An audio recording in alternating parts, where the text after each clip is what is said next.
രൂപയ്ക്ക് വീണ്ടും തകർച്ച. ഡോളറിനെതിരെ രൂപയുടെ മൂല്യം 91.5 നിലവാരത്തിലെത്തി.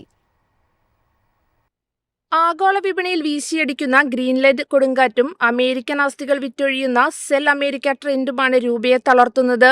RBI വിപണിയിൽ ഇടപെട്ട് രൂപയെ താങ്ങി നിർത്താൻ ശ്രമിക്കുന്നുണ്ടെങ്കിലും ആഗോള പ്രതിസന്ധികൾ ഇതിനെയെല്ലാം മറികടക്കുകയാണ്. ഡിസംബർ 16 91.14 എന്ന താഴ്ന്ന നിരക്കാണ് ഇപ്പോൾ തകർക്കപ്പെട്ടത്. ട്രംപിന്റെ ഗ്രീൻലൻഡ് ഭീഷണി, വിദേശ നിക്ഷേപകരുടെ പിൻവാങ്ങൽ, ജപ്പാനിലെ ബോണ്ട് ഈൽഡ് വർദ്ധിച്ചതുമാണ് രൂപയുടെ ഇടിവിന് പ്രധാന കാരണം. ട്രംപ് യൂറോപ്പിന് മേൽ പ്രഖ്യാപിച്ച താരിഫ് യുദ്ധം ആഗോള നിക്ഷേപകരെ ആശങ്കയിലാഴ്ത്തി.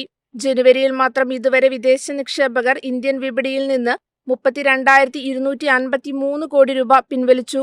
ചൊവ്വാഴ്ച മാത്രം 2,938 കോടി രൂപയുടെ ഓഹരികളാണ് വിറ്റൊഴിഞ്ഞത്. ജപ്പാനിലെ ബോണ്ട് ഈൽഡ് വർദ്ധിച്ചതും അമേരിക്കൻ ട്രഷറിയിലെ അനിശ്ചിതത്വങ്ങളും നിക്ഷേപകരെ റിസ്ക് എടുക്കുന്നതിൽ നിന്ന് പിന്തിരിപ്പിക്കുന്നുണ്ട്.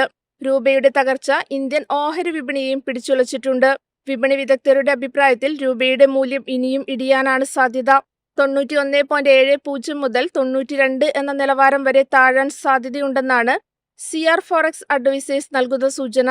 ദാവോസിൽ നടക്കാനിരിക്കുന്ന ട്രംപിന്റെ പ്രഖ്യാപനത്തിൽ വിപണിക്ക് അനുകൂലമായ നിലപാടുണ്ടായാൽ മാത്രമേ രൂപയ്ക്ക് ഒരു തിരിച്ചുപോക്ക് പ്രതീക്ഷിക്കാനാകൂവെന്നും ഇവർ വ്യക്തമാക്കുന്നു.